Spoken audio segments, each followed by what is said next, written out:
비만을 진료하고 있는 한의사 임재홍입니다. 대체 인간은 왜 살이 찌는가? 왜 빼도 도로 찌는가? 빼는 건 어려운데 왜 찌는 건 쉬운가? 하는 답답함을 느꼈던 분들 많으시죠? 그건 인간이 살이 찌도록 진화했기 때문입니다. 한마디로 말씀드리면 현재의 인간은 수렵채집인의 몸과 농업시대의 인식을 가지고 현대를 살아가는 존재입니다. 현대인들의 병은 그래서 생기는 것이 대부분입니다. 근데 인간은 진화를 거듭했는데 왜 뚱뚱해져요? 건강하고 아름다운 방향으로 진화하는 게 정상 아닌가요? 그렇지 않습니다. 진화는 한 개체의 건강과 행복보다는 최대한 씨를 많이 퍼뜨리는 방향으로 진행되는 것이 대부분입니다. 매우 잘생겼는데 50살 되면 암에 걸릴 확률이 높은 유전자를 가진 사람과 정말 너무 못생겼는데 100살까지 감기 한 번 안 걸리고 장수하는 유전자를 가진 사람, 누가 더 자손을 남기기 유리할까요? 간단하게 말씀드리면 인간이라는 생물은 원래 다양한 종류의 음식을 먹고 그 음식을 얻기 위해서 바쁘게 많이 움직이는 생물입니다. 그렇게 설계되고 진화한 몸을 가지고 여러분들처럼 치킨 시켜서 옆으로 비스듬히 누워가지고 폰으로 유튜브만 보고 있으면 당연히 살이 찌겠죠? 제레드 다이아몬드의 명저 총균쇠를 보면 여기 인간이 농업을 시작한 건 비옥한 초승달지대, 즉 지금의 이라크, 시리아, 터키 등지에서 약 11,000년 전에 농업이 처음 시작됐다고 합니다. 지금은 하나도 비옥하지 않은 지대죠. 우리들의 600세대 전 조상은 누구든지 수렵채집인이었다는 거죠. 우주와 지구와 인간의 역사에서 만년, 600세대 전이라는 것은 극히 짧은 시간이죠. 원숭이에서 인간의 조상이 갈라져 나온 게 수백만 년 전이고 그때부터 10,000년 전까지 인간은 계속 토끼와 사슴을 사냥하고 과일을 따먹고 풀뿌리를 캐먹느라 바쁘게 돌아다니는 존재였습니다. 그 몸을 가지고 현대인들은 앉아서 남이 해주는 밥을 받아먹고 앉아서 일을 하니까 살이 찔 수밖에 없는 거죠. 저보다 나이가 많은 분들은 아실 거예요. 옛날에 수박 한 통을 사려면은 칼로 꼭 따보고 샀어요. 워낙 안 익은 백통 수박이 많아서요. 90년대까지는 요새같이 마트에서 수박을 안 사고 길 가다 노점상 아저씨나 트럭에서 수박을 샀는데 삼각형으로 따서 익었는지 안 익었는지 보고 샀습니다. 그래도 속아요. 사과도 요새 사과는 진짜 다 맛있어요. 근데 옛날에는 사과 잘못 사면 아주 쉬어서 못 먹는 것들이 많았죠. 불과 20년 전까지만 해도 그랬는데 200만 년 전에는 어땠을까요? 유전적으로 인류와 가장 가까운 동물이라는 침팬지는 주식이 과일입니다. 야생 과일을 부지런히 따다가 하루 종일 먹는 게 침팬지의 일상이에요. 그러면 초기 인간도 과일을 주로 먹었을 거라고 추정할 수 있겠죠. 근데 초기 인류가 먹었던 과일이 지금 과일 같을까요? 지금 우리가 먹는 과일은 달게 만들기 위해서 인간이 끊임없이 개량한 결과물이고 초기 인류가 먹었던 그 과일은 지금처럼 단맛이 거의 없고 거칠어서 먹기도 힘든 그런 음식이었겠죠. 그러다가 지구의 기후가 추워지기 시작하면서 인간이 먹을 과일이 줄어드니까 대신 땅속 뿌리줄기를 먹기 시작합니다. 당근, 무, 칡, 고구마 같은 식물이었겠죠. 무도 과일과 마찬가지예요. 지금은 신경 안 쓰고 사도 무들이 다 괜찮은데 불과 몇 년 전까지만 해도 무 사면 속에 바람 들어가지고 구멍이 숭숭 나 있거나 혹은 질겨서 먹기 힘든 무들이 많았어요. 더군다나 수백만 년 전 수렵채집인들이 먹던 뿌리줄기는 말할 것도 없겠죠. 맛도 없고 영양분들이 별로 없으니까 부지런히 돌아다니면서 많이 구해다 많이 먹어야 되죠. 그래서 인간은 거친 음식을 부드럽게 만들어서 먹기도 쉽게 하고 영양분을 최대한 많이 흡수하기 위해서 불을 이용해서 요리를 하기 시작합니다. 요리는 약 100만 년 전에 시작된 걸로 보입니다. 그래서 인간은 생식을 하도록 진화한 생물이 아니고 요리된 음식을 먹는 동물로 진화했습니다. 제가 살 빼느라고 몇 달 동안 하루 2끼를 샐러드를 먹었었는데 방귀가 엄청나게 나와요. 열을 가하지 않으니까 섬유질이 소화가 안 돼서 그렇죠. 초식동물처럼 생채소를 소화시키기에는 우리 인간의 대장이 너무 짧습니다. 인간의 내장이 동물의 내장과 다른 게 뭐냐? 동물에 비해서 인간의 뇌가 훨씬 크다는 건 다들 잘 알고 계실 거예요. 머리 나쁜 사람들 보고 우리가 아우 저 새대가리 하죠. 근데 또 하나의 특징이 있다. 인간은 원래 과일과 풀을 먹던 동물이라 육식동물보다는 초식동물에 좀 더 가깝다는 건 전에 말씀드렸죠. 그런데 초식동물에 비해서 소화관이 매우 짧아요. 소는 대장도 길지만 위가 4개예요. 곱창집 가면 양이라는 부위가 있죠. 그거는 양고기가 아니라 소의 첫 번째 위예요. 그러니까 인간은 동물에 비해서 뇌는 크지만 소화관이 짧다. 왜 그러냐? 뇌와 소화관 둘 다 에너지를 엄청 많이 잡아먹는 기관이에요. 그래서 뇌가 크거나 소화관이 크거나 둘 중에 하나를 선택할 수밖에 없는 거죠. 그 갈림길에서 인간은 뇌가 커지는 대신 소화관이 줄어드는 쪽으로 진화를 선택한 겁니다. 사자가 먹다 남긴 고기 조각을 먹기 시작하면서 상대적으로 적은 양의 음식을 먹으면서도 영양분을 더 많이 섭취할 수 있게 됐고 음식을 익혀 먹기 시작하면서 소화가 쉬워지니까 상대적으로 소화시키는데 에너지를 덜 쓰게 되니까 남는 에너지로 머리를 쓰게 된 거죠. 그러니까 인간이 요리를 하면서 뇌가 더 커지게 됐다는 겁니다. 뇌가 에너지를 많이 소비한다는 건 뭐죠? 몸보다 머리를 쓰는 생활을 할수록 인간은 동물에 비해서 살이 찔 수밖에 없다는 거죠. 그런데 여러분들은 요리도 안 하고 머리도 안 쓰고 머리는 그냥 키 커 보이려고 달고 다닐 뿐인데 땀 흘려 일하지 않기 때문에 살이 찌는 거죠. 엄마가 되면 살이 찌죠. 아빠도 찌잖아요. 근데 아빠는 엄마보다 살이 늦게 찌죠. 주로 40이 넘어서 술 먹고 고기 먹고 찌는 거지 아빠가 되고서 바로 찌는 게 아니죠. 반면 엄마는 엄마가 되면서부터 살이 찝니다. 여성 비하가 아니고요. 엄마는 자신뿐만 아니라 아기의 영양 공급도 담당해야 되죠. 또 아기를 돌보느라 밥대를 놓칠 확률이 높아요. 그래서 몸의 영양분들을 더 저장하려고 하는 거죠. 그렇기 때문에 엄마는 살이 찌도록 진화해 온 거죠. 얼마 전에 황교익 센세가 혼밥은 사회적 자폐라고 말씀하셔서 논란이 된 적이 있습니다. 하긴 뭐 이분이 이거 외에도 하도 논란을 많이 일으키셔서 인간은 같이 식사를 하면서 소통을 하는 동물인데 혼밥은 이걸 포기하는 행위니까 사회적 자폐다 라는 취지인데 전국의 수많은 혼밥러들이 그럼 내가 자폐란 말이냐 라면서 반발한 적이 있었죠. 근데 진화론적으로 보면 이게 맞는 말입니다. 인간은 끼니를 갖는 유일한 동물이에요. 음식을 차려놓고 정해진 시간에 다 같이 식사를 하는 유일한 동물이라는 거죠. 2살짜리 애기 혹은 80살의 노인이랑 20살 청년 남자의 먹이 습득 능력이 같을 수가 없죠. 그래서 각자 자기가 구해온 대로 먹이를 먹으면 노인과 아이는 굶어 죽고 청년은 살이 찌겠죠. 그래서 인간은 공동생활을 하면서 각자가 구해온 먹이를 한 곳에 모아서 요리를 해서 다 같이 둘러앉아 약속된 시간에 먹게 됩니다. 이것이 바로 끼니의 의미입니다. 그래야 공동체가 유지되는 거죠. 밥을 먹으면서 의사소통과 재화의 분배, 개체 간의 협동을 익히고 그 과정에서 지능이 발달하게 되는 거죠. 혼밥은 자폐다 라고 하면 기분은 나쁘지만 진화론적으로 봤을 때는 일리가 있는 말이라는 거죠.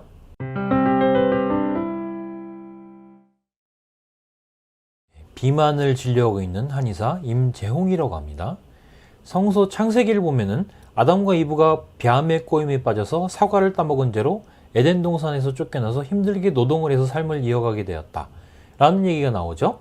이건 인간이 수렵채집 생활에서 벗어나 농업으로 이행하게 됐다는 것을 비유적으로 보여주는 일종의 알레고리죠. 낙원에서 쫓겨났다는 건 인간이 농사를 짓게 되면서 이전과는 비교할 수 없이 노동 강도가 높아졌다는 것을 뜻합니다. 인간이 농업을 시작한 것은 약 11,000년 전 지금의 터키, 시리아, 이라크 등지 소위 말하는 비옥한 초승달 지대에서였습니다. 지금은 하나도 안 비옥한 지대죠. 왜 농업을 하게 되었을까? 과일이랑 고구마가 지천에 널려 있고 조금 움직이면 사슴, 토끼 잡아먹으면 되는데 굳이 농사를 지을 이유가 없죠. 그건 지구 기후가 따뜻해지면서 인구가 늘어났기 때문일 거라고 추정하고 있습니다.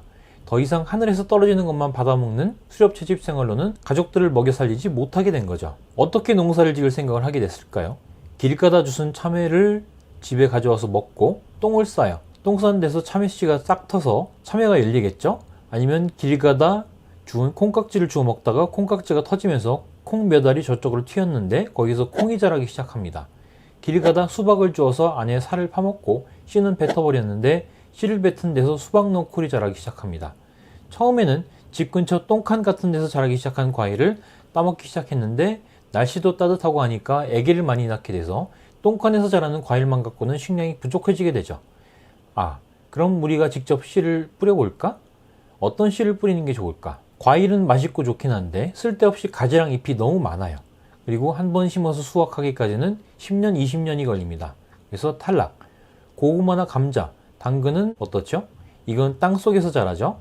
근데 지금이야 땅을 다 기계로 갈아서 골라놨기 때문에 이런 식물을 키우기가 쉽지만 옛날엔 땅에 돌도 섞여 있어서 심거나 캐기도 힘들고 결정적으로 이걸 캐려면 농기구가 발달해야 되는데 이때는 끼케야 청동기 시대죠. 청동으로 만든 농기구를 땅에다 콕 박았는데 돌뿌리에 걸려서 댕강 부러지죠. 그러니까 땅속에서 자라는 식물도 주식으로 삼기에 부적절합니다. 근데 저쪽을 보니까 야생 밀이랑 보리가 자라는데 얘네는 몇 달만 키우면 금방 수확할 수 있고 쓸데없이 줄기나 잎이 크지 않으니까 자기네들이 섭취하는 에너지의 상당수를 곡식이 열리는 데 쓰니까 아주 효율적이죠. 그래서 인간은 농사를 짓게 되었고 밀과 쌀, 보리, 콩 같은 곡식들을 주식으로 삼게 됩니다. 농사의 이점은 무엇이냐? 땅을 그냥 놔두면 먹지 못하는 식물들로 가득 차게 되죠. 그 땅을 전부 갈아엎어서 우리가 먹을 수 있는 특히 칼로리가 높은 작물을 빽빽하게 심으니까 인구 부양력이 높아져요. 그래서 농업혁명이 시작된 이후로 인구가 폭발적으로 늘어나게 됩니다. 세계 인구 밀도 지도를 보면 인도부터 일본까지 이 유라시아 대륙 동쪽 인구가 아주 많죠. 이 범위의 세계 인구의 대략 절반 이상이 살고 있습니다. 유독 이 지역에 사람이 많이 사는 이유가 뭘까요? 이 동네는 벼농사지대이고 쌀을 주식으로 먹고 사는 지역입니다.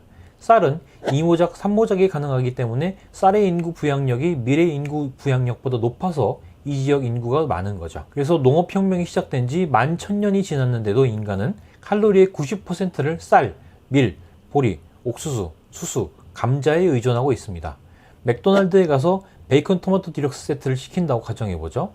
감 튀는 감자, 버거는 밀, 콜라에 들어있는 과당은 옥수수에서 추출하죠. 일부 작물의 영양분의 대부분을 의존하게 되면 영양분을 골고루 섭취하기 힘들겠죠. 그래서 농업이 시작된 이후로 인간은 영양의 양과 질을 맞바꾸게 됩니다. 농업 자체가 워낙 고되기 때문에 농업혁명 이후로 인간이 살이 찌진 않았지만 이미 이때부터 인간은 살이 찌긴 쉬운 식생활 기반을 갖추게 된 거죠. 우리 부족은 아직도 화살로 토끼 잡아먹고 과일 따먹고 있는데 옆에 부족은 농사를 짓는다. 그럼 어떤 일이 일어날까요? 우리 부족 인구는 정체되어 있는데 옆 부족은 인구가 계속 늘어나. 근데 옆에 부족이 쳐들어와요. 쪽수에서 밀리니까 안 되겠죠. 그렇게 수렵 채집을 하는 부족들은 빠르게 소멸해가고 농업혁명이 전 세계로 퍼지게 됩니다. 중국과 중국 주변 유목민족들의 역사를 봐도 중원의 인구가 계속 늘어나면서 유목민족들의 힘이 갈수록 약해지고 결국 중원에 동화되는 과정이 수천 년간에 걸쳐서 일어나게 되는 거죠. 식량이 부족하면 어떤 일이 일어날까요? 7살 아기부터 80살 노인까지 모든 사람이 먹을 걸 생산하거나 식량을 구하러 돌아다녀야 되겠죠. 모든 사람의 인생이 살기 위해 먹는 게 아니라 먹기 위해 사는 인생이 되는 거죠. 그래서 식량이 조금씩 남아돌기 시작하면 식량 생산을 안 해도 되는 직업을 가진 사람들이 생겨나기 시작합니다. 군대, 공무원, 정치인, 농업혁명이 시작되면서 비로소 군대와 공무원 조직을 가진 국가가 생겨나기 시작하는 거죠. 또한 모든 사람이 굳이 돈을 벌지 않아도 되어야 문화예술이 꼽히기 시작하는 거죠. 전부 다 농사 짓고 공장 가서 돈 벌어야 되는 생산력이 낮은 사회면은 문화예술을 할 사람 혹은 그걸 구매해 줄 수 있는 사람이 없죠. 우리나라 조선시대는 왜 군대도 변변치 않고 상업도 발달 못했나요? 식량 생산력이 딸려서 그렇죠. 당장 쌀도 없어서 산에 가서 나무 껍질 벗겨 먹고 있는데 누굴 전쟁에 내보내고 누가 장사를 합니까? 11,000년 전에 농업혁명에 이어서 200년 전에 산업혁명이 일어나면서 인간은 드디어 모든 사람, 특히 모든 평민이 농사를 지을 필요가 없는 시대로 접어들게 됩니다. 그 전까지 거의 대부분 인간의 노동은 먹을 것을 생산하기 위한 노동이었는데 드디어 노동과 먹는 것이 분리되기 시작한 거죠. 산업구조가 고도화되면서 신체 활동을 많이 하지 않아도 되는 직종이 등장하기 시작합니다. 사실 지금은 우리들 대부분이 신체 활동을 많이 하지 않는 일에 종사하고 있죠. 각종 접수원이나 은행원은 노동하는데 하루 약 800kcal를 쓰지만 자동차 공장 노동자는 1,400, 광부는 하루 3,400kcal를 노동하는 데 씁니다. 먹는 양은 그대로인데 노동량이 줄어들면서 인간은 본격적으로 살이 찌기 시작합니다. 산업혁명이 일어나면서 등장한 기계들도 우리가 살찌는데 한몫하고 있죠. 자동차, 5분 이상 걸으면 정말 다리가 부러지는 줄 아는 분들 많죠. 지하철, 비행기, 엘리베이터, 에스컬레이터, 세탁기, 이것들 전부 우리의 칼로리 소모량을 줄이는 기계들이죠. 인간은 체온을 일정하게 유지하는 데에도 상당한 양의 에너지를 사용합니다. 근데 요새는 냉난방 장치가 우리 몸이 해야 할 체온 조절 기능을 상당 부분 대신해주고 있죠. 더울 때도 육수를 줄줄 흘릴 필요가 없고 추울 때도 달달 떨면서 임플란트 맞부딪히는 소리 낼 필요가 없죠. 농업혁명에서 산업혁명으로 넘어오면서 인간은 본격적으로 살이 찌기 시작했는데 이런 추세는 1970년대부터 음식 생산이 산업화되면서 본격적으로 촉진되기 시작합니다. 가장 결정적인 영향은 식품과학자들이 옥수수에서 과당을 추출하는 방법을 발견하면서부터입니다. 그게 왜요? 왜냐하면 우리가 먹는 음료수에는 거의 대부분 이 옥수수 과당이 들어가기 때문입니다. 뒤에 말씀드릴 텐데 과당은 간에서밖에 대사되지 않기 때문에 우리 몸에 갑자기 과당이 많이 쏟아져 들어오면 대사를 시키지 못하고 그대로 내장지방으로 저장한다는 거. 목말라 사이다 원샷 드링킹 같은 거 절대 하면 안 된다는 거죠. 그 외에도 1970년대부터 음식을 만들고 생산하는 일이 소규모 농장에서 거대 기업으로 넘어가면서부터 우리는 더 쉽게 살이 찌게 됩니다. 집에서 김치찌개를 끓여 먹는 것과 비비고 김치찌개를 사다 봉지를 뜯어서 데워 먹는 걸 비교하면 어느 쪽이 더 쉽게 살이 찔까요? 당연히 후자겠죠. 조리하는데 칼로리를 쓰지 않기 때문에. 또 음식의 산업화 이후에 나온 패스트푸드들도 문제죠. 현재 미국 아동들이 섭취하는 채소 중 절반이 감자튀김이라고 합니다. 싸고 쉽게 사서 먹일 수 있을 뿐더러 맛있기까지 하니까 피하기가 힘들죠. 근데 감자가 채소인가요? 감자 살쪄요. 스페인인들의 남아메리카 대륙 점령 이후에 감자가 유럽으로 들어와서 아주 빠른 속도로 전 유럽에 보급됐는데요. 그 이유는 감자도 인구 부양력이 아주 높은 작물이기 때문이죠. 라는 말은 감자도 살찐다, 몸에 나쁘다는 얘기는 아닌데 식물성 음식이라고 해서 방심하면 안 된다는 거죠. 날 걸러 먹으면 괜찮은데 찌거나 익히는 순간 감자 안에 있는 녹말이 포도당으로 가수분해되면서 소화시키기 매우 쉬운 칼로리원이 되면서 살찌기 좋은 음식이 됩니다. 밤이나 고구마도 찌면 단맛이 나죠. 생으로 먹는 거에 비해 살찌기 훨씬 쉬운 음식이 됩니다. 자, 어쨌든 미국에서 1977년과 2001년에 각각 아동들의 채소 섭취량과 피자 섭취량을 조사했더니 채소 섭취량은 43%가 감소했고 피자 섭취량은 425%가 증가했다고 합니다. 농업혁명 때 이미 인간이 먹는 음식의 다양성은 사라지고 그 대신 열량을 얻었다고 했죠. 음식의 산업화는 이런 현상을 더욱 심화시킨 거죠. 우리 인간은 원래 음식을 얻으려고 고되게 일해야 하는 생물종입니다. 그리고 수렵 채집 생활을 하면서 인간이 얻을 수 있는 음식 중에 우리 입에 달콤하고 맛있는 음식이라고는 아마 꿀 정도밖에 없었을 거예요. 과일 있잖아요, 과일. 근데 나이가 좀 드신 분들은 아실 거예요. 옛날 과일은 요즘 과일 같이 맛있지가 않았어요. 수박은 익었는지 안 익었는지 꼭 따보고 샀고, 따보고 사도 짜게 보면 100통인 경우가 부지기수였죠. 그래서 특히 옛날에는 수박 파는 트럭은 한 군데서 한나절 팔고 먹튀하는 경우가 많았어요. 하물며 농업혁명 이전에 10,000년 전에 인간이 개량하기 전의 과일은 어떻겠습니까? 그러니까 달고 맛있는 게 구하기 힘드니까 인간은 그런 음식을 좋아하도록 진화했는데 지금은 사탕수수에서 설탕을 뽑고 옥수수에서 과당을 뽑으니까 달고 맛있는 음식을 구하기가 너무나 쉬워졌고 그런 음식을 너무나 많이 먹게 된 것이 바로 지금 우리가 살이 찐 이유죠. 거기에 더해서 인간의 노동과 인간이 먹는 음식이 분리된 것도 아주 큰 이유입니다. 지금까지 한의사 임재홍이었습니다. 비만을 진료하고 있는 한의사 임재홍이라고 합니다. 우리가 섭취한 에너지, 특히 포도당은 주로 간의 글리코겐의 형태로 저장되고요. 남는 건 지방으로 바꿔서 주로 배나 혹은 간에 저장합니다. 글리코겐으로 저장하는 것과 지방으로 저장하는 것에 장단점이 있습니다.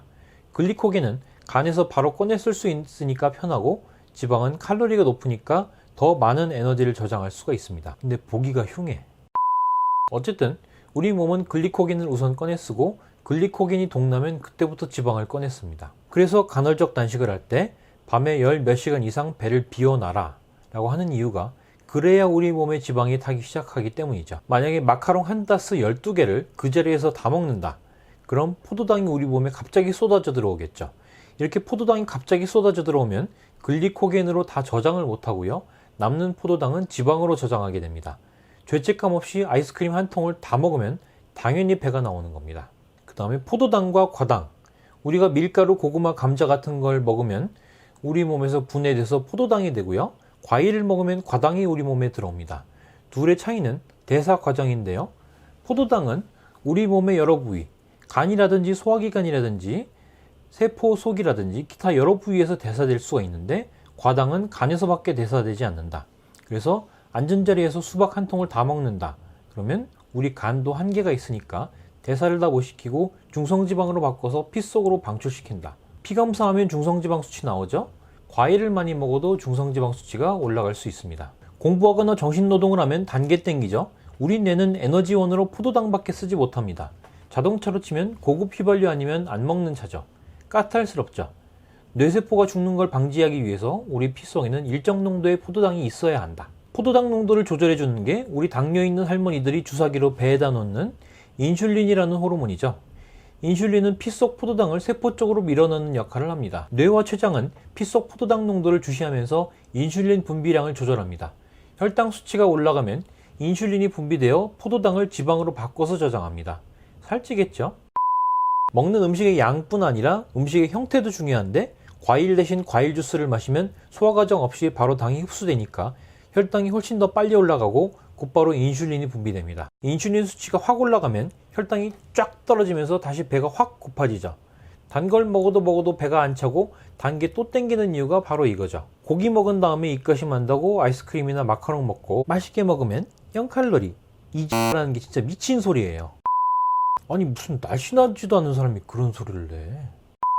21세기 미국 청소년들은 그 부모들이 같은 나이였을 때보다 훨씬 더 많은 인슐린을 분비한다고 합니다. 여러분들이 계속 파스타 먹은 다음에 입가심 한다고 스타벅스 가서 캐러멜 마키아또 때리고 곱창 먹은 다음에 마카롱 먹고 뼈해장국 곱빼기 먹은 다음에 아이스크림 먹고 그러면 살이 찌겠죠. 특히 배에 지방이 축적되면 이 지방 자체가 인슐린 작용을 방해합니다.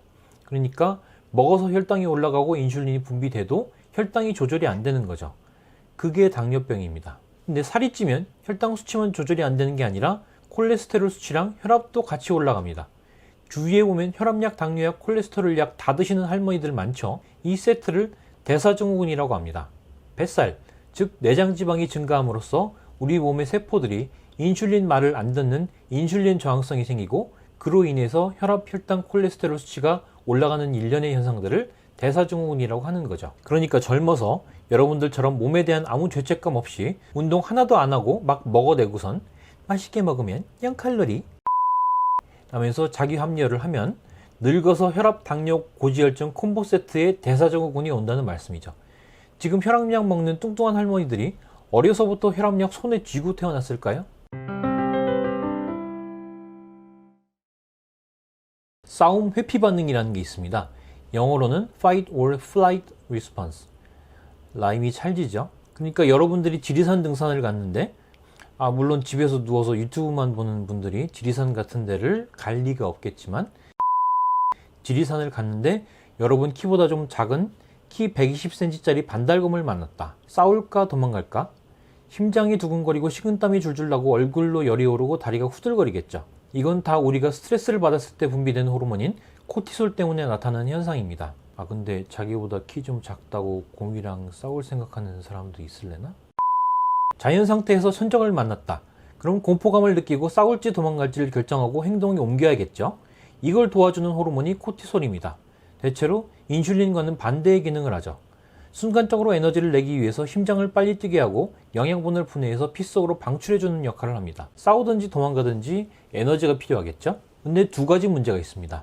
첫째, 이렇게 에너지를 폭발적으로 낸 다음에는 필연적으로 허기가 지죠. 왜냐? 피 속으로 당이 방출되게 하니까 또 인슐린이 분비되겠죠. 인슐린이 분비되면 혈당이 떨어지면서 허기가 집니다.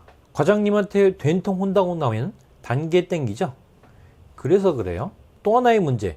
여러분들이 만약 수렵 채집인이라면 스트레스라는 걸 받을 상황이라는 게 과일 주스러 길을 나섰다가 멧돼지를 만났다던가 이렇게 몸을 써야 되는, 즉 싸우거나 도망가야 되는 상황에서 스트레스를 받는 건데 현대인들은 그런 상황이 별로 없어요. 결제 서류에 0을 하나 빼먹어서 과장님한테 뒤지게 혼났는데 과장 한 대 때릴까 도망갈까를 고민하진 않죠. 과장님이나 부모님한테는 하루에 몇 번씩 혼나지만 즉 스트레스를 받는 상황은 원시 시대보다 훨씬 더 잦아졌지만 우리가 그때마다 과장이랑 싸울까? 아니면 회사에서 도망갈까를 고민하고 실천하진 않죠. 그냥 참을 뿐이지. 그러니까 우리가 수렵 채집인들처럼 스트레스 상황에서 몸을 움직이진 않지만 코티솔이 분비되고 뒤따라서 인슐린이 분비되기 때문에 몸을 움직이지 않았는데도 배가 고파지고 뭔가를 막 먹게 된다는 거죠. 어제 소개팅을 했는데 상대방이 마음에 들어서 애프터를 신청했는데 까였다. 뒷골이 훅 당긴 다음에 배가 고파지죠.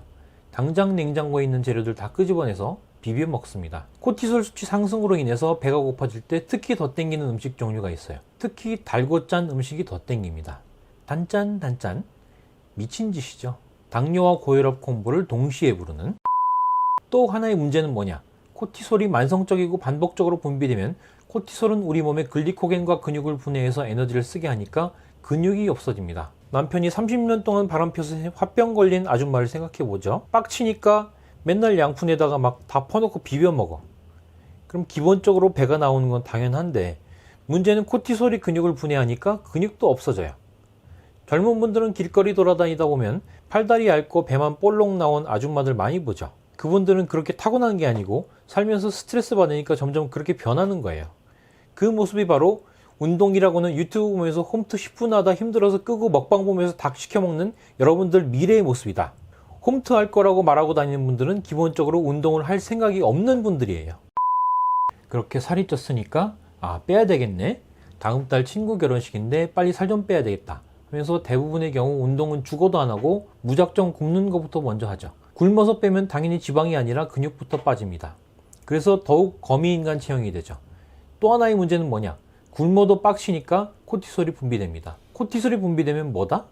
배가 나온다. 살이 안 빠진다. 그래서 하루 이틀 굶으면 살이 쫙쫙 빠지는데 며칠 굶으면 그때부터는 코티솔이 뿜뿜 분비돼서 지방을 축적하고 살이 안 빠지죠. 한마디로 우리 몸은 살을 빼는 쪽보다는 지키는 쪽으로, 살을 빼려고 노력하면 그에 대해 반격하도록 진화해 온 거죠. 근데 왜 하필 배에 살이 찌죠? 빠질 때는 가슴부터 빠지고, 여자분들 얘기하는 거예요. 찔 때는 배부터 찌면 어쩌란 말이냐? 그건 우리 몸에 축적되어 있는 에너지를 급하게 꺼내 써야 하는 상황이 생겼을 때 에너지 대사를 맡은 간에서 빨리 꺼내 쓸 수 있는 곳에 저장하는 게 좋겠죠. 김정은처럼 뒤통수나 발바닥에 살이 쪄 있으면 간이랑 머니까 꺼내 쓰기가 어렵겠죠. 그래서 살이 주로 배에 찌는 거라고 추정하고 있습니다. 굶어서 빼면 안 되니까 그럼 운동을 해야 되겠네? 문제는 운동을 빡세게 해도 스트레스를 많이 받아서 코티솔이 분비됩니다. 운동해서 살 빼본 분들은 다 아실 거예요. 좀 빠지다 말죠. 그래서 체중 감량을 할 때는 어떤 형태로든 코티솔을 억제해 주는 것이 필수적입니다. 코티솔 억제에 대해서는 다음에 다시 설명드리겠습니다. 이상으로 비만과 우리 몸의 호르몬, 특히 인슐린과 코티솔의 작용에 대해 알아보았습니다. 비만을 치료하고 있는 한의사 임재홍이었습니다. 감사합니다.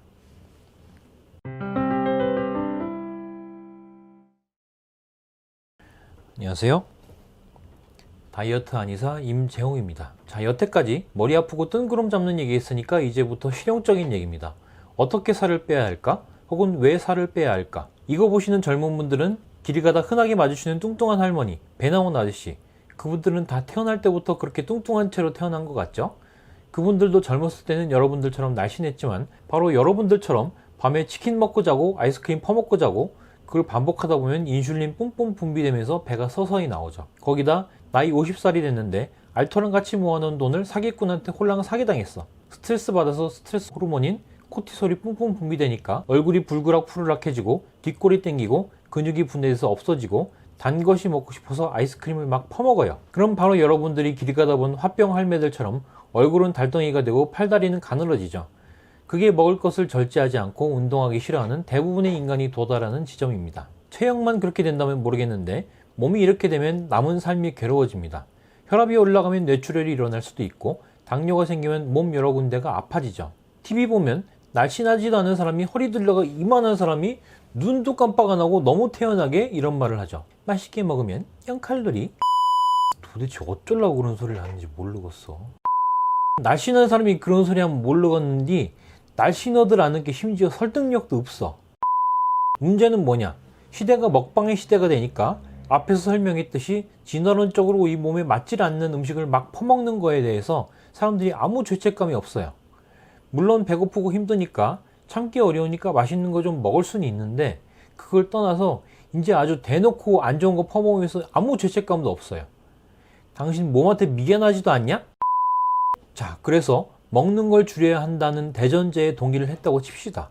그래서 그 다음엔 뭘 어떻게 먹어야 되나요? 살 빼는데 제일 중요한 건 역시 먹는 거 조심하는 거거든요. 근데 뭘 어떻게 먹으면 살이 찌고 어떻게 먹으면 살이 덜 찌는지를 몰라도 너무 몰라. 대표적인 거 두 가지만 꼽아볼까요? 다이어트 한다면서 아침에 두유랑 시리얼 드시는 분. 두유만 먹는데 왜 살이 안 빠져요? 달잖아요. 입에 단 거 먹으면서 살이 빠지는 걸 바라는 건 네가 트와이스랑 사귈 확률만큼 낮아요. 다이어트 콜라?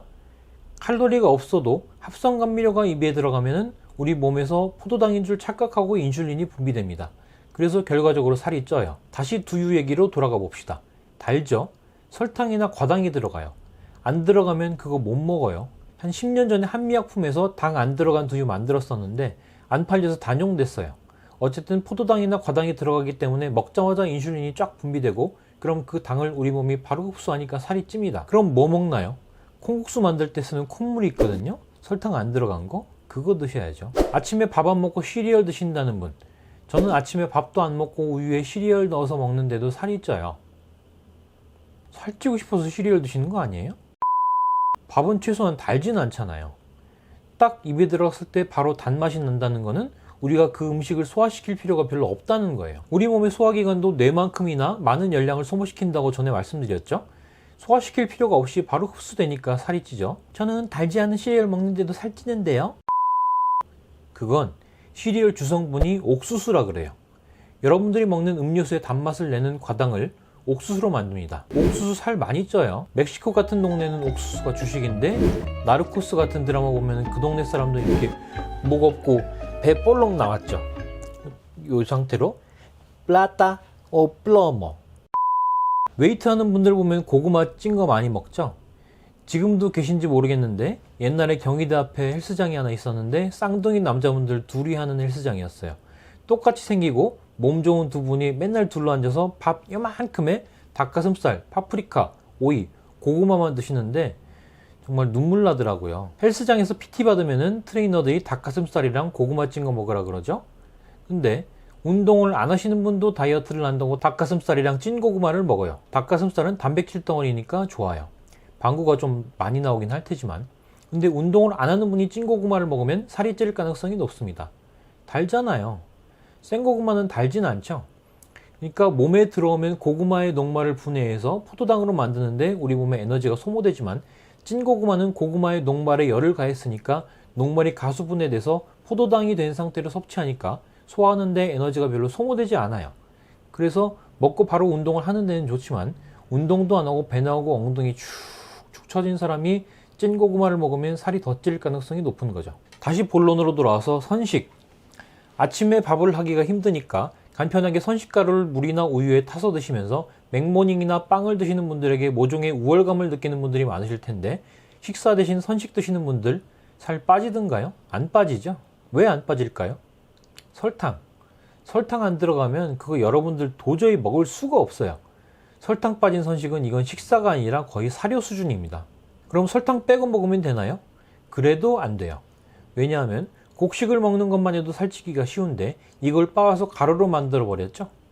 우리 몸이 이걸 분해하는 데 에너지를 쓰지 않아도 되니까 살이 찌죠. 뭔가 간편하게 먹고 싶은데 살은 찌기 싫다. 그럼 선식 대신에 콩가루를 드세요. 콩은 탄수화물 대신 단백질 함량이 높으니까 훨씬 좀 낫죠. 근데 소화가 안 될 수 있으니까 볶은 콩을 갈아서 먹거나 콩가루를 볶아서 먹는 게 좋습니다. 뭘 먹으면 살이 빠지나요? 바보 같은 질문입니다. 먹어서 살이 빠지는 음식은 없고요. 살이 많이 찌는 음식과 덜 찌는 음식이 있을 뿐입니다. 살찌는 음식, 여러분들이 가장 간과하기 쉬운 건 바로 음료수죠. 음료수의 단맛을 내는 건 주로 옥수수에 수출한 과당이라고 말씀드렸죠. 그리고 이 과당은 간에서밖에 대사시킬 수 없어서 한꺼번에 많은 양을 섭취하면 대사시키기 힘들어서 바로 배에다 저장한다고 말씀드렸습니다. 아이스크림 같은 것도 마찬가지고요. 다음은 익힌 곡식 더하기 고구마, 감자, 옥수수. 곡식과 옥수수, 고구마, 감자에는 녹말 성분이 많은데 녹말에 열을 가하면 가수 분해돼서 바로 포도당이 됩니다. 포도당은 우리 몸이 뭔가 에너지를 써서 분해할 필요 없이 바로 에너지원이 됩니다. 병원 가면 링거로 포도당 주사 넣었죠. 그게 분해할 필요가 없이 바로 에너지를 쓸 수 있으니까 포도당을 주사로 넣는 거죠. 밥이랑 빵, 국수 먹으면 살찐다는 게 바로 이 때문입니다. 그 다음에 과일, 과당도 살찐다는 건 제가 계속 강조를 하고 있죠. 저는 다이어트 하려고 아침에 과일 먹어요. 물론 과일에도 포도당이 있긴 하지만 그럴 거면 차라리 포도당을 드세요. 왜냐하면 우리 뇌는 포도당만 연료로 쓰거든요. 그러니까 과일만 먹으면 포도당이 부족해서 머리가 안 돌아가고 결국엔 뭔가 포도당이 들어있는 음식을 찾게 돼 있어요. 그래도 과일은 섬유질이 풍부하게 들어있기 때문에 이 섬유질을 소화시켜야 우리가 과일에서 과당을 얻을 수가 있죠. 그래서 이걸 소화시키기 위해 우리가 써야 하는 에너지가 있으니까 그나마 살이 덜 쪄요. 근데 과일 깎아 먹기도 귀찮다고 이걸 주스로 먹거나 과일에서 잼으로 먹으면 우리가 섬유질을 소화시키는데 상대적으로 에너지를 덜 쓰기 때문에 바로 살이 찌죠. 살 안 찌려면 콜라, 사이다, 기타 등등 청량음료뿐만 아니라 과일 주스도 끊어야 된다는 말씀입니다. 한동안 저탄고지 다이어트가 유행한 적이 있었죠. 탄수화물은 적게, 지방은 많이. 근데 저탄고지를 하라니까 탄수화물을 적게 먹는 건 좋은데 다들 지방을 많이 먹는답시고 고기를 이빠이 먹고 있어요. 저탄고지의 핵심은 고지가 아니라 저탄입니다. 근데 저탄만 하면 배가 너무 고프니까 고기를 먹으라는 거죠. 적당한 양의 고기. 여러분들 고깃집 가서 삼겹살 인당 2인분 먹고 요새 150g에서 180g이 1인분이니까 2인분이면 300에서 360g이죠. 삼겹살 2인분에 후식으로 물냉면 한 그릇, 거기에 사이다 한 캔 먹고 그래 이 정도는 먹어줘야지 하면서 자기 합리화를 시도하는데 이걸 적당히 먹었다고 하면 정말 말도 안 되는 거죠. 칼로리 계산 한번 해볼까요? 삼겹살 300g 500kcal, 사이다 한 캔 100kcal, 물냉면 550kcal, 도합 1150kcal. 성인 여성 하루 필요 칼로리의 약 절반 이상을 한 끼에 섭취하는 거죠. 치킨은요? 양념치킨 반마리 1250kcal, 맥주 한 캔 150kcal, 도합 1400kcal. 성인 남성 하루 필요 열량의 절반 이상을 한 방에 섭취하죠. 그러니까 고기를 드시되 지방이 적은 부위를 담백하게 조리해서 드시면 생각보다 살이 많이 찌지 않습니다. 소고기 등심 150g에 약 280kcal. 여기다 약간의 탄수화물과 야채를 곁들여서 드시면 한 끼에 약 500kcal 정도 되겠죠. 성인 남성의 하루 필요 열량이 2700kcal 정도 되니까 세 끼를 이렇게 드시면 살이 많이 빠지겠죠. 저 운동 열심히 해요. 하루에 1시간이나 걷는데 왜 살이 안 빠져요? 라고 하시는데 두 가지 맹점이 있을 수 있습니다. 첫째, 저녁 때 1시간을 걸었으면 아무 생각도 하지 마시고 TV도 보지 마시고 바로 주무세요. 왜냐하면 1시간을 걸으면 바로 배가 고파지거든요. 운동하고 나서 뭘 먹으면 안 돼요. 둘째, 걷는 거 살 안 빠집니다. 저 같은 82kg짜리 장정이 1시간을 걸었다. 330kcal 소모됩니다. 피자 반 조각, 밥 한 공기, 반면에 1시간을 뛰면 600kcal가 소모됩니다. 짜장면이 800kcal인데 조금만 더 뛰면 짜장면 한 그릇을 다 태울 수가 있겠죠. 걷기만 해서 살을 빼기가 쉽지 않아요. 물론 전철도 타기 싫어서 자가용 타고 출퇴근하고 10분 이상 걸으면 다리가 부러지는 줄 알고 징징징징 대서 다리는 학다리에 배만 볼록 나오는 것보다야 낫죠. 근데 나 1시간씩 운동한다 라고 자랑할 만한 운동량은 아니라는 거죠. 노인이 되면 현실적으로 뛰기가 힘들어요. 근육 운동을 하기도 힘들죠. 운동을 하려면 걷는 것 외에 마땅한 게 없어요. 근데 뛸 수 있는 사람도 운동한다 합시고 설렁설렁 1시간 걷고서는 나 운동 열심히 한다고 유세 부리는 사람들이 있어요. 예전 여자친구가 하루 1시간씩 뛰는 것도 아니고 걷기 운동을 했어요. 다리통도 이만해가지고 아주 튼튼한 애가 뛰지도 않고 걷기 운동만 1시간. 그러고서 그걸 가지고 얼마나 유세를 부리는지 저한테 운동 좀 하라고 매일 20분씩 잔소리를 합니다. 물론 당시에 운동을 안 했던 저보다는 훨씬 낫죠. 그렇다고 그게 운동 안 하는 사람한테 매일 20분씩 잔소리할 정도의 운동량은 아니에요. 야, 보고 있냐? 나 요새 일주일에 4번씩 유산소 무산소 각 40분씩 한다. 요가, 필라테스 둘 다 살 별로 안 빠져요. 힘들긴 한데 활동량이 많지가 않죠. 힘 안 들고 편하게 살 빠질 생각하면 안 됩니다. 수영도 물론 펠프스처럼 하루 종일 수영하면 살 빠지겠죠. 펠프스가 수영 한창 할 때는 하루에 피자 5판씩 먹는다면서요? 하지만 하루 1시간 정도씩 하는 걸로는 수영도 살 빼기 쉬운 운동은 아닙니다. 뛸 수 있다면 뛰어야 된다. 그럼 근육 운동은 안 해도 되나요? 유산소 운동만 하는 건 비교적 쉬운 길을 택하는 거죠.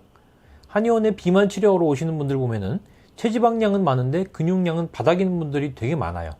근육이 없어서 힘이 떨어지니까 근육 운동하기 싫어. 그러니까 근육 운동 안 하고 유산소 운동만 하고 굶으니까 근육이 더 없어지죠. 그 상태로 늙으면 이제 근육 운동 하지도 못해요. 할머니 돼가지고는 배는 이만큼 나오는데 팔다리는 하늘하늘 해가지고 거미처럼 걸어 다니죠. 연구 결과 유산소 근육 운동을 동시에 하는 것, 둘 사이의 체중 감량 효과는 큰 차이가 없다. 다만 혈당이나 혈압, 중성지방 수치는 근육 운동을 했을 때 더 잘 조절되더라. 그래서 건강을 위해서는 유산소 운동과 근육 운동을 같이 하시는 게 좋다는 겁니다. 우리 몸의 지방세포는 에너지를 저장하지만 에너지를 소모시키지는 못해요. 그러나 근육세포는 에너지를 소모합니다. 그래서 근육을 많이 키워놓으면 많이 먹어도 에너지를 많이 소모시키니까 살이 덜 찔 수가 있다. 한 10년 전만 해도 근육 운동에 대한 인식이 참 잘못돼 있었거든요. 헬스장 가면 맨 아저씨들만 있는데 상체 운동만 죽으라고 해서 가슴 근육은 두꺼운데 광배근도 없고 다리도 학다리고, 또 여자들은 근육 운동 한 일주일만 하면 무슨 아놀드 슈왈제네 것처럼 울퉁불퉁해지는 줄 알고 근육 운동을 절대 안 해요. 근데 요새는 좀 다르죠. 근육이 그렇게 키우기 쉽지 않다는 걸 여자분들도 다 알기 때문에 근육 운동을 좀 열심히 하시더라고요. 그리고 남자분들도 옛날처럼 상체만 키우고 다리는 학다리 만드는 게 아니라 하체 운동도 많이 해요. 특히 근육 부피 자체가 허벅지 근육이 우리 몸에서 제일 크기 때문에 하체 운동을 열심히 하는 건 건강과 체중 조절 차원에서 매우 좋다. 결론적으로 운동은 유산소 운동과 근육 운동을 동시에 하는 것이 좋고, 특히 하체 운동 열심히 하는 게 성인병과 당뇨 예방에도 좋고 요요 방지에도 도움이 된다. 다리 굵어질까봐 걱정하는 건 시험 공부 일주일 벼락치기 하고 공부 너무 많이 해서 쓰러질까봐 걱정하는 거랑 같다. 모 의대에서 나온 논문 중에 재밌는 논문이 있습니다.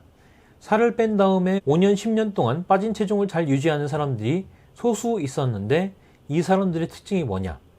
음식 조절을 잘한다? Nope. 운동을 꾸준히 한다?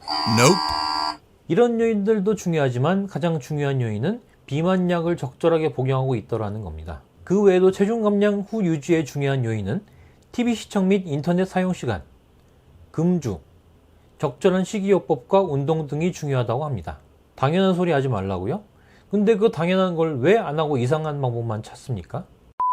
그런데 식이요법, 행동요법, 운동요법만으로 감량된 체중은 5년 이내에 거의 재증가한다고 합니다. 약 먹으란 얘기죠. 감량 체중 유지에 성공한 사람들은 대부분 많이 움직이는 사람들이 없다고 합니다. 약만 먹었어도 감량 체중을 오래 유지하기 힘들고 약을 먹고 많이 움직여야 한다는 거죠. 그럼 얼마나 움직여야 하나요? 하루 최소 1시간, 일주일에 3회 이상, 걷는 운동만 하면서 운동 부심 부리지 말라고 말씀드렸죠. 운동은 유산소 운동과 무산소 운동을 적당히 섞어서.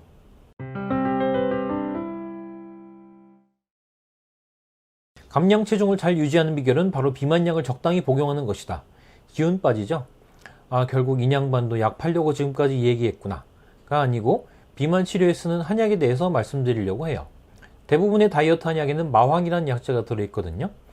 근데 이게 한동안 논란이 된 적이 있어요. 그래서 이번 시간에는 마황이라는 약재에 대해서 말씀드리려고 합니다.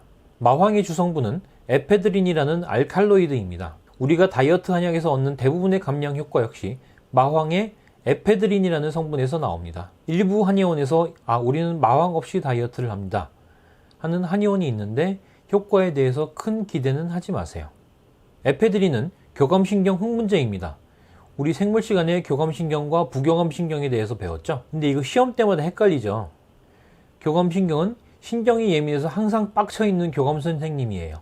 빡쳐 있으니까 눈동자가 커지고 심장이 빨리 뛰고 땀이 나고 소화가 안 되죠. 사람이 흥분 상태에 있을 때 교감신경이 흥분되니까 동공이 커지고 심장이 빨리 뛰고 땀이 나면서 소화가 안 되고 식욕이 없죠. 심장 뛰고 땀 나고 식욕 억제되니까 당연히 살이 빠지겠죠. 비만약은 얼마나 먹어야 효과가 있나요? 라고 물어보시는 분들이 계신데 일반적으로 한약은 오래 먹어야 효과가 있다고 알고 계시죠? 그런데 에페드린은 우리 몸에 흡수되면 2시간에서 4시간 이내에 최대 효과를 내기 때문에 먹고 나서 바로 식욕이 억제됩니다. 그래서 즉각적으로 살이 빠지는 효과를 기대할 수 있죠. 에페드린의 특이한 점은 우리 몸에 블러드 브레인 베리어라는 게 있거든요. 혈액 뇌 장벽. 이게 뭐냐 하면 일반 순환 혈액과 우리 뇌를 구분해주는 장벽입니다. 그래서 우리가 약을 먹어도 뇌까지 작용하는 약물이 그렇게 많지가 않아요. 잡스러운 물질로부터 뇌를 보호해주는 장치죠. 그런데 에페드린은 이 블러드 브레인 베리어를 통과할 수 있습니다. 그래서 중추신경에 작용해서 식욕을 억제하는 작용을 합니다. 근데 부작용 때문에 걱정하시는 분들이 많아요. 앞에서 말씀드렸다시피 우리 몸은 에너지를 저장하도록 진화해 왔기 때문에 살이 찌는 게 정상적인 거예요. 그 정상적인 과정을 반대로 돌리려면 몸에 무리가 가겠죠. 결론부터 말씀드리면 여러분들이 어떤 약의 독성이나 부작용에 대해서 생각하실 때는 완전 이분법적으로 생각을 해요. All or nothing. 근데 여러분 마늘 양파도 적게 먹으면 약이지만 많이 먹으면 독이 되죠. 마찬가지로 독성이 있는 약도 적당한 약을 먹으면 우리 몸에 도움이 되는 경우가 많습니다. 비만약도 같은 생각으로 접근하셔야죠. 마황과 에페드린 자체가 문제라기보다는 마황과 에페드린의 용량이 문제라는 거죠. 에페드린은 우리가 감기 걸렸을 때 먹는 감기약에도 유사한 성분이 들어있습니다. 슈도에페드린이라는 성분이 감기약 화이트빈이나 하벤에도 들어있습니다. 감기약 먹으면 뿅 가죠. 의사의 처방 없이도 구할 수 있는 일반 의약품에 들어갈 정도면 부작용에 대해서는 많이 우려하지 않으셔도 된다는 거죠. 그럼 어떤 부작용들이 있는가? 주로 교감신경 흥분에 의한 작용들이죠. 목이 마르고 머리가 띵하고 소화가 안 되고 땀이 많이 나며 심장이 두근거리고 불안합니다. 혈압이 오르고 잠이 안 오고 손이 떨리기도 하죠. 대부분의 부작용은 복용을 시작하고 난 뒤 3일 정도면 거의 없어지고요. 남은 부작용도 약을 드시면서 물을 많이 마시면 부작용이 상당수는 줄어듭니다. 그리고 카페인과 비만약을 같이 복용하면 둘 다 교감신경 흥분제이기 때문에 살 빠지는 효과가 강해지지만 부작용도 심해집니다.